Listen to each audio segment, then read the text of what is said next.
आप कोई रेडिएशन पे काम करेंगे तो बिना भाभा एटॉमिक रिसर्च सेंटर के परमिशन के आप काम नहीं कर सकते, ठीक है। और भाभा एटॉमिक रिसर्च सेंटर में आपको न्यूक्लियर रेडिएशन में काम करने के लिए सर्टिफिकेट जारी किया जाता है, ठीक है। और वो आप सभी लोग बीटेक करने के बाद अप्लाई कर सकते हैं डायरेक्टली। वो होता है आपका रेडिएशन सेफ्टी एक्सपीरियंस। और रेडिएशन सेफ्टी 1 वीक से लेके 6 महीने का कोर्स होता है। जो 1 वीक का करेगा आप उस फील्ड में काम कर सकते हैं। उसके माध्यम से जैसे एक्सरे हम करते हैं, तो एक्सरे कहीं भी आप जाते हो तो एक्सरे डॉक्टर करता है। सो आप क्या सोच सकते हैं किसी आदमी का कितनी बार एक्सरे किया जा सकता है? क्या एक दिन में कितनी बार किया जा सकता है? पूरी लाइफ में कितनी बार एक्सरे किया जा सकता है? एक थिंक है। सेकेंड पॉइंट है कि जब हम एक्सरे की बात करते हैं दैट मीन्स हम किसी रेज की बात करते हैं, दैट इज इलेक्ट्रोमैग्नेटिक रेडिएशन की बात करते हैं। जब हम इलेक्ट्रोमैग्नेटिक रेडिएशन की बात करते हैं तो स्पेशली इन जनरल आप रेडिएशन पे नाम सुनते हैं अल्फा बीटा गामा, ठीक है। सो अल्फा क्या होता है आप मुझे भी बता सकते हैं? अल्फा रेडिएशन से सिंपल रेडिएशन, जस्ट लाइक हम हीलियम की बात कर रहे हैं 2He की पावर को, ठीक है। बीटा क्या है? इलेक्ट्रॉन है, ठीक है। इलेक्ट्रॉन है यानी हम उसको एनर्जी देके उसकी पेनिट्रेटिंग को पावर को बढ़ा देते हैं। अब फिर बात करते हैं हम गामा रेडिएशन की। गामा रेडिएशन आपका न्यूक्लियर रेडिएशन होता है। अब अगर आपने कभी बायोलॉजिकल की कोई चीज बनाई, सपोज कर लो बायोलॉजिकल मेडिकल में जाते हो, एक वर्ड आता है स्टरलाइजेशन, नाम सुना होगा। तो हम क्या करते हैं? स्पेशली ई कोलाई बैक्टीरिया को डेट करते हैं, इन जनरल सिंपल सा वर्ड है। तो ई कोलाई बैक्टीरिया जब सपोज करो आप जब भी मेडिकल में जाते हो तो वहाँ पे स्टरलाइज इंस्ट्रूमेंट रखे होते हैं, कपड़े भी यहाँ तक के रखे होते हैं। तो स्टरलाइज हम हर रोज तो नहीं कर सकते, तो हर रोज करने के लिए कुछ तो उपाय किया जाता होगा, अदरवाइज हम हर रोज नया प्रोडक्ट यूज करना इतना इजी नहीं। सो गामा रेडिएशन का एक सर्टेन डोज होता है 10 मिलीग्राम, ठीक है। तो जो सर्टेन डोज होता है उस डोज पे हम डाल के उस कपड़े की यानी उसकी प्रॉपर्टी को मेंटेन करते हुए सिर्फ ई कोलाई बैक्टीरिया को मारते हैं, ठीक है। तो गामा रेडिएशन के बहुत सारे एप्लीकेशन होते हैं। आप कैंसर का नाम सुने हैं, कैंसर सेल को डेट किया जाता है, ठीक है। और गामा रेडिएशन सबसे ज्यादा एप्लीकेशन आपके मेडिकल में भी होता है। आप मसाले देखते हो, आप सोचते हो यहाँ से मसाले अगर यूएसए में गया है तो कैसे गया होगा? क्या आपको संभव है कि सब प्लेन से ही जाए? नहीं जाएगा। तो मोस्टली शिप से ज्यादा, और शिप के जब शिप पे जाएगा तो शिप से क्या होगा? मोस्टली आप वहाँ का एटमॉस्फेयर तो चेंज नहीं कर दोगे, ह्यूमिड एटमॉस्फेयर रहेगा ही रहेगा। ह्यूमिड एटमॉस्फेयर में ई कोलाई बैक्टीरिया सबसे तेजी से ग्रोथ करते हैं। तो उनको रोकने के लिए क्या किया जाता है? हम मसालों को स्टरलाइज करते हैं, रेडिएशन का एक सर्टेन डोज देते हैं। और ये हमारे इंडिया में होता है ब्रिट सेंटर है, बोर्ड ऑफ रेडिएशन आइसोटोप्स, ये मुंबई में है। तो जो कमर्शियल आप कोई भी चीजें भेजते हैं तो सर्टेन डोज डाल देंगे तो वो उसकी लाइफ जो है थोड़ी ज़्यादा बेटर हो जाएगी। दैट मीन्स अगर कोई मसाला आपका 1 महीने में खराब हो रहा है तो हो सकता है वो 6 महीने में ना खराब हो, और 3 महीने में हो सकता है कि आप उसको यहाँ से वहाँ अमेरिका शिफ्ट कर दें।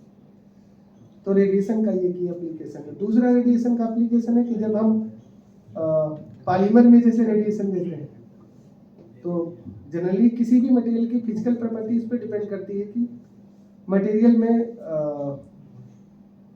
क्रॉस लिंकिंग हो रहा है या चेन सीशन हो रहा है। सिंपल सा एक पॉलीमर की हम बात करते हैं, तो जब क्रॉस लिंकिंग होगी ऑब्वियस है कि टेंसाइल स्ट्रेंथ उसकी बढ़ जाएगी, ठीक है। तो कई जगह हमारे लिए टेंसाइल स्ट्रेंथ की जरूरत पड़ती है, और कई जगह हम डिग्रेडेशन भी चाहते हैं कि इजिली डिग्रेडेशन हो जाए।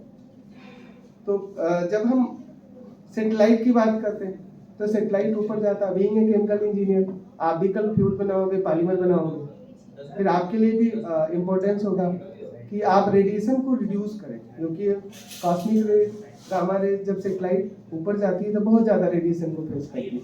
तो आपका चैलेंज क्या होता है? वेट रिड्यूस करना। तो पॉलीमर आप यूज़ करते हो, पॉलीमर की कोटिंग होती है,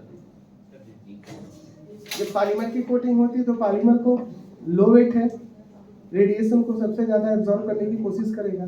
रेडिएशन दैट मीन्स एनर्जी जो ट्रांसफर हो रही है मटेरियल को, आप उसको रिड्यूस करने की कोशिश करते हो। अदरवाइज सेटेलाइट इतना वेटी हो जाएगा कि आप उसको कंट्रोल नहीं कर सकते। कितनी चीज वेट लगाओ, ज्यादा पावर लगाने पड़ेगी। तो हम मोस्टली पॉलीमर का यूज करते हैं, बहुत सारी चीजें लाइट वेट यूज करते हैं। पर हम जब सेटेलाइट को भेजते हैं तो हम ये भी चाहते हैं कि जो कॉस्मिक रेज हो वो मेटल होगी तो मेटल के थ्रू ट्रांसफर हो जाएगी, एनर्जी में कन्वर्ट हो जाएगी, इलेक्ट्रिक में कन्वर्ट हो सकती है। तो हम कोशिश करते हैं उसको रिड्यूस करने के लिए। तो वहाँ पे हम ऐसे मटेरियल चाहेंगे कि रेडिएशन पड़ने के बाद वो ब्रेक कर जाए, ठीक है, यानी चेन सीशन हो। जब चेन सीशन होगा तो क्या करेगा, छोटे छोटे पार्टिकल में कन्वर्ट होगा, वेपराइज बन के उड़ सकता है।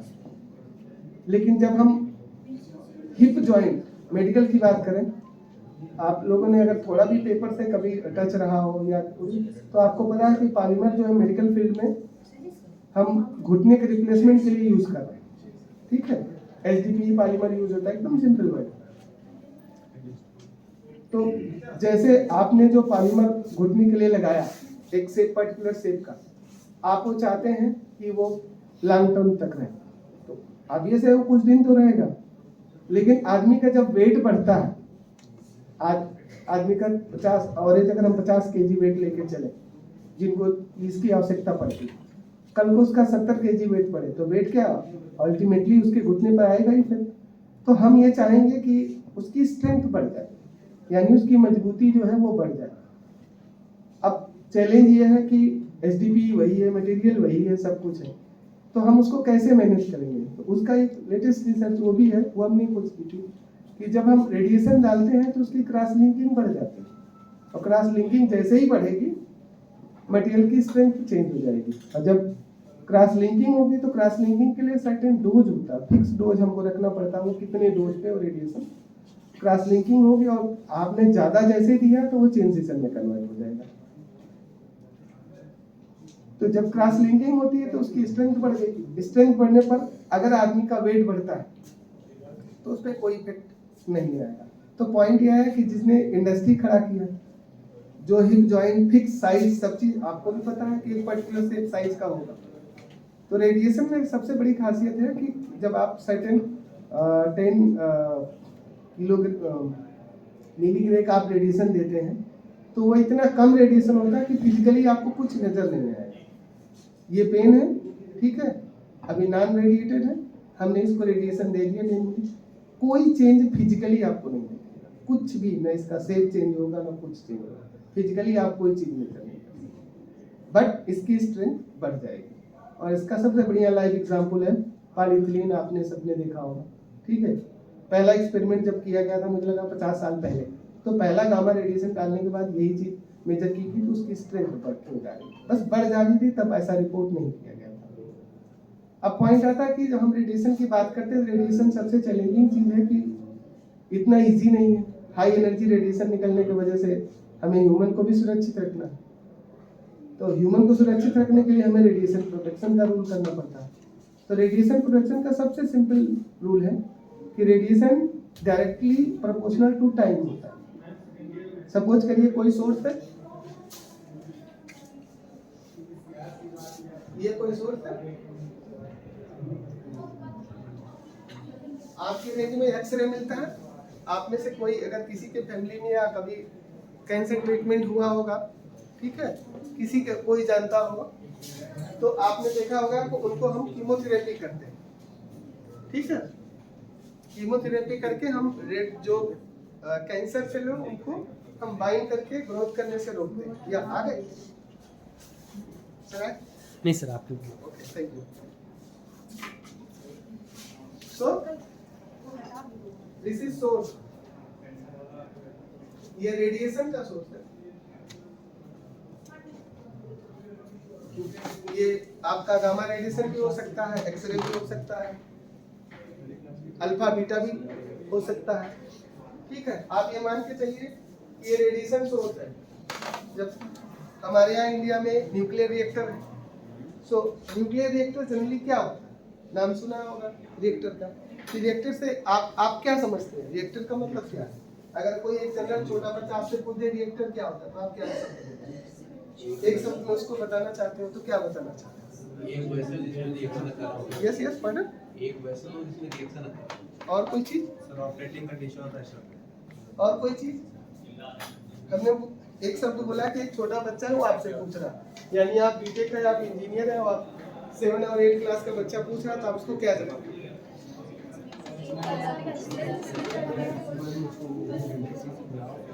एक लेमैन आदमी जो कुछ नहीं जानता है उसको समझाना तो क्या जवाब?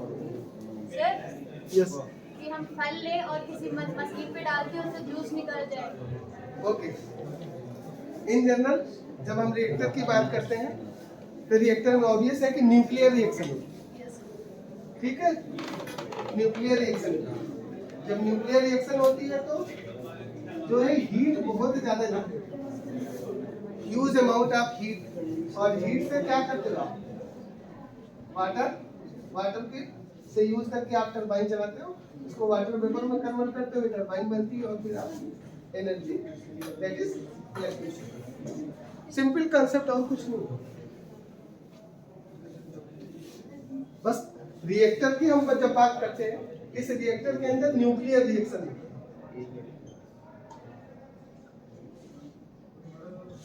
ओके, हमने कुछ नया नहीं बताया, हमने बस ये बताया कि आपने सुना तो जरूर है, पर एक्चुअल में आप सोचते हैं कि ये क्या चीज है, रिएक्शन।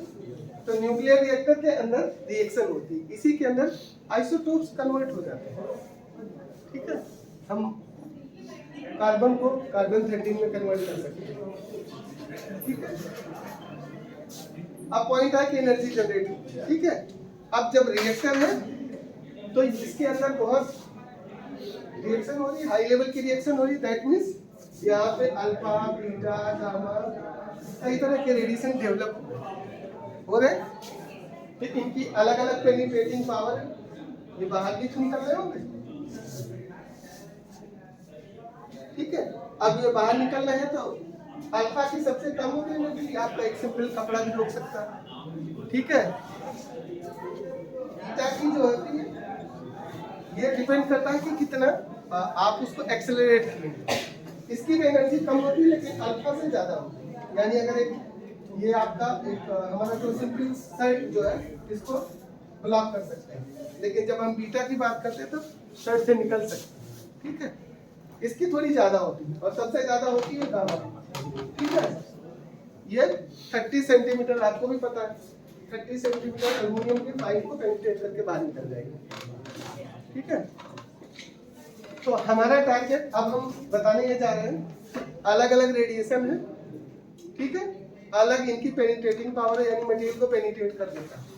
तो अगर हम सेफ्टी की बात करें तो हमें क्या ध्यान रखना पड़ेगा? दोनों के दो मीनिंग है।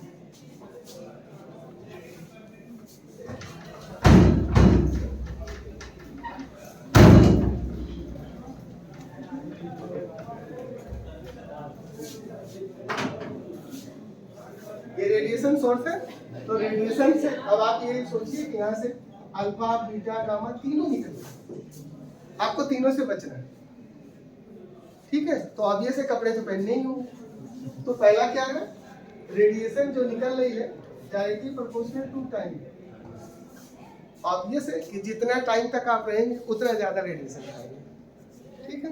तो सबसे पहली कोशिश करिए कि जितना मिनिमम टाइम में आपका काम पूरा हो जाए वो करिए, बस।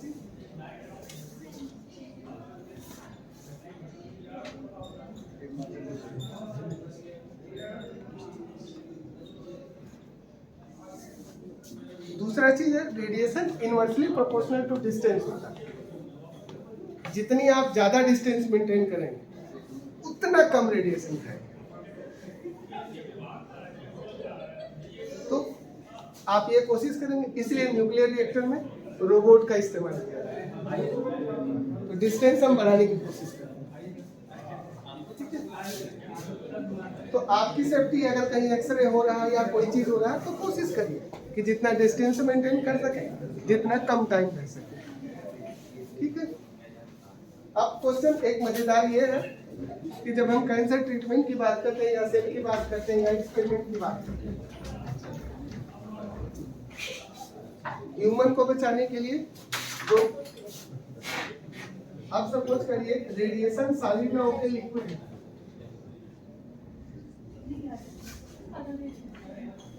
ठीक है, और यहाँ पे गिर गया।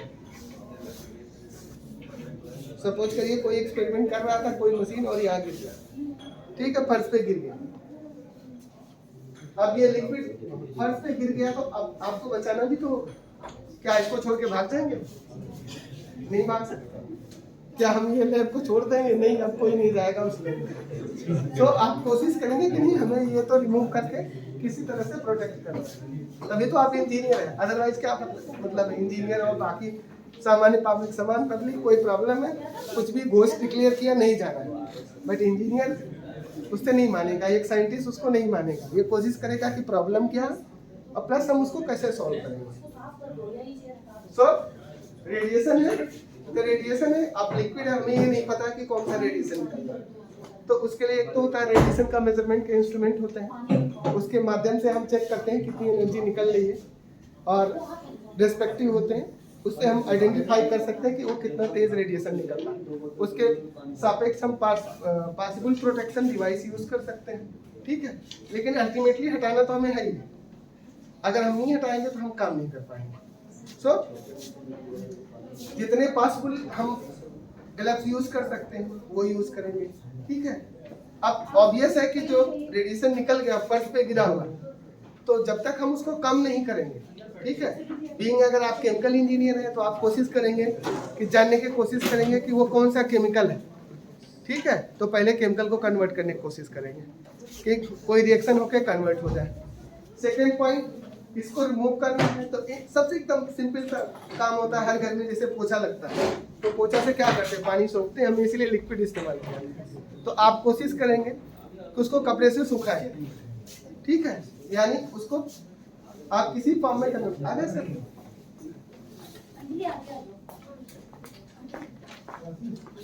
तो हम कपड़े से सुखाने की कोशिश करेंगे। सुखाने के बाद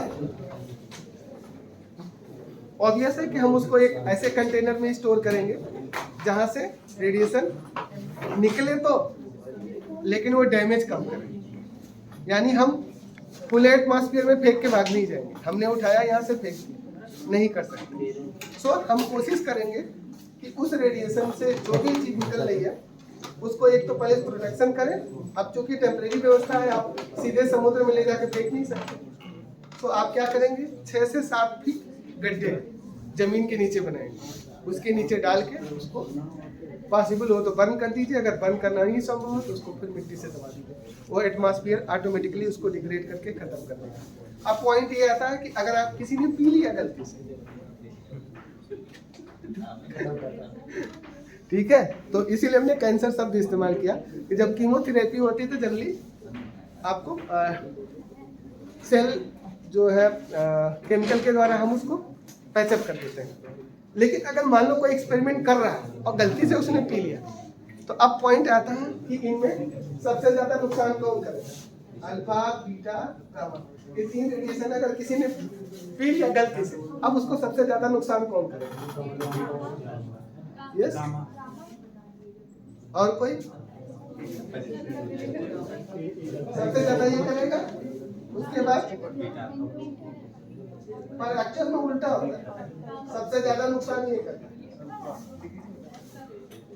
ठीक है। बीटा की पेनिट्रेटिंग पावर ज्यादा है, हमने आपको बताया 30 सेंटीमीटर मोटी वो लेयर को पार करके निकल सकता है, तो आपका शरीर कौन सा 30 सेंटीमीटर मोटा है, ठीक है, तो गामा तो आपके शरीर से निकल के डिपॉजिट होके बाहर भाग गया, ठीक है। लेकिन इसकी पेनिट्रेटिंग पावर बहुत कम, ठीक है, हमने बताया कि एक शर्ट को भी पेनिट्रेट नहीं कर सकता, तो ये तो आपके बॉडी में ही रह जाएगा, ये बाहर नहीं निकला, यानी जितनी एनर्जी वो ट्रांसफर नहीं कर रहा है एटमॉस्फेयर को, तो ये सबसे ज्यादा डैमेज करेगा। तो जो बाहर सबसे सेफ दिख रहा था कि वो हमको कुछ नहीं नुकसान पहुंचाता था, अगर हमने उसको इनहेल कर लिया या किसी वजह से हमने ड्रिंक कर लिया, वो सबसे ज्यादा नुकसान पहुंचाता। तो अब हम ये कोशिश कर रहे हैं कि जो रेडिएशन है, इंडिया में रेडिएशन के लिए अलग अलग सेंटर बनाए गए हैं जो रिसर्च के स्पेशलिस्ट हैं। तो जो एटॉमिक रिसर्च होती है, एटॉमिक के हिसाब से ही काम चलता है, सामान्य व्यक्ति वहाँ काम नहीं कर पाता।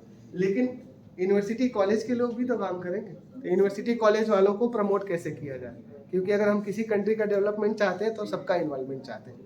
तो इन्वॉल्वमेंट के लिए बच्चों को भी इंटरेक्शन चाहते हैं, कॉलेज को भी चाहते हैं, यूनिवर्सिटी को चाहते हैं, इंस्टीट्यूशन को, तो उनके लिए अलग से एक व्यवस्था की गई। ठीक है,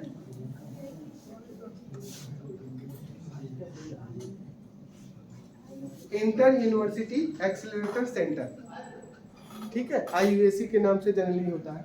इंडिया में लगभग हर जगह है। जैसे हम लोग यहाँ अगर यूपी साइड में कहें तो यूपी में जनरली है नहीं, पर दिल्ली में IUAC सेंटर है, वहाँ पे आप एक्सपेरिमेंट कर सकते हैं। और आश्चर्य की बात यह है कि आप वहाँ एक्सपेरिमेंट करेंगे तो आपको पैसे भी वो खुद ही देंगे, आपके 10 पैसे भी नहीं लगने। ठीक है, आपको रहना भी वो देंगे फ्री, रहना खाना सब कुछ फ्री।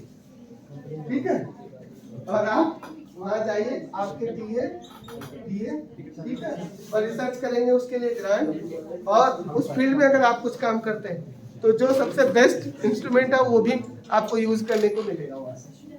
ठीक है, आप सेम की बात करें, टेम की बात करें, ठीक है,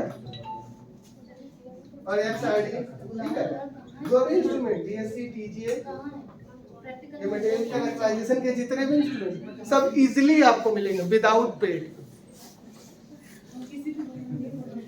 ठीक है, तो कभी उस फील्ड में काम करने के लिए अगर किसी की इच्छा हो तो जरूर सोचेगा, आप काम कर सकते हैं।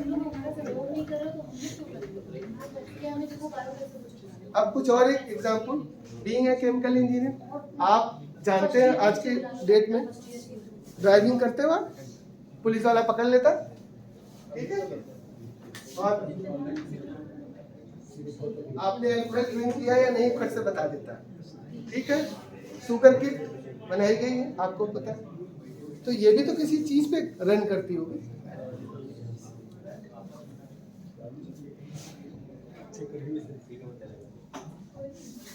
जो लोग इंजेक्शन लगा के देखते हैं, पिंच किया तुरंत लगा दिया, वो छोटी छोटी डिवाइस है, ये है क्या एक्चुअली,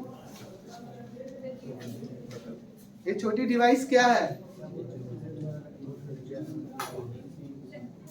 ठीक है, आप ये मान के चलिए छोटी सी सर्किट, सिंपल इलेक्ट्रॉनिक सर्किट, लेकिन इसमें होता क्या है, केमिकल रिएक्शन होता है।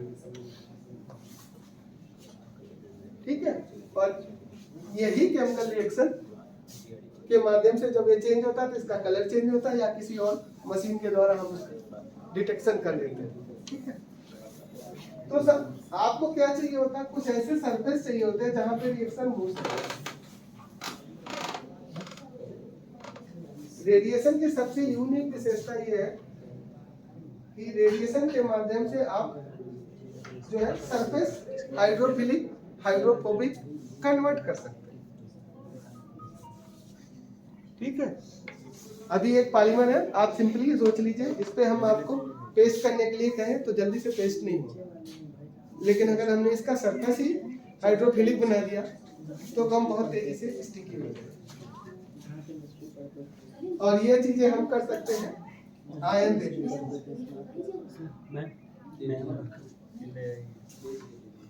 रेडिएशन से हम एक्सटर्नल सरफेस को बदल सकते हैं अपनी desire, that means we can create a sensing device, और सेंसिंग डिवाइस ही आपको सबसे ज्यादा पैसे दिलाएगी। ठीक है, आप पढ़ाई करते हैं बीइंग इंजीनियर तो पैसा कहीं न कहीं तो रहता है, बिना पैसे के कोई काम नहीं होता। तो हम सेंसिंग डिवाइस बना सकते हैं। सेंसिंग डिवाइस के लिए चाहिए किसी मटेरियल का सरफेस को हम चेंज कर देते हैं। अब ऑब्वियस है कि अगर इसका ऊपर का सरफेस हम हाइड्रोफिलिक बना दिए और बाकी जो है हाइड्रोफोबिक ऑलरेडी बना हुआ, या दूसरे शब्दों में कहें कि हम इसमें कोई चीज ऐड करना चाहते हैं, बैक्टीरिया के लिए एक पर्टिकुलर होल बनाना चाहते हैं कि इस पर्टिकुलर होल से वो गुजरे।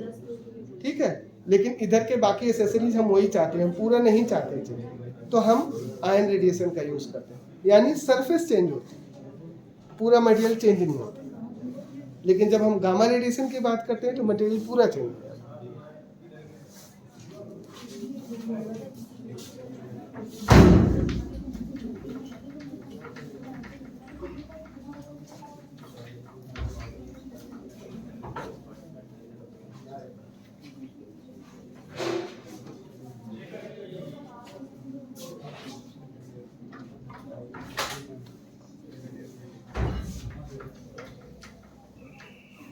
ये तो रहा रेडिएशन पे एक जस्ट इंट्रोडक्शन टाइप का। आप लोग में से मैक्सिमम लोग स्पेक्ट्रोस्कोपी खूब पढ़े हो।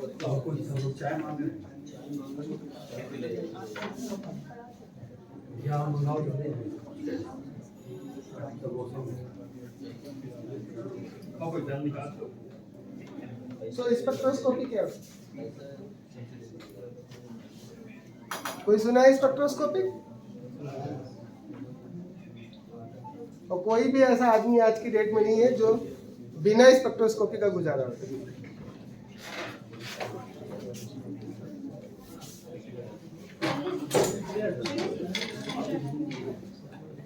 तो स्पेक्ट्रोस्कोपी का नाम ही नहीं सुना। जब स्पेक्ट्रोस्कोपी का नाम नहीं सुनोगे तो कोई भी इंस्ट्रूमेंट, कोई भी मेजरमेंट के बारे में आप अंदाजा ही नहीं लगा सकते वो मेजर कैसे कर रहा है। जब आप मेजर के बारे में नहीं आइडेंटिफाई कर पाओगे तो आप ये कैसे उम्मीद करते हो कि आप नया प्रोडक्ट डेवलप करोगे। Yes, okay, thank you.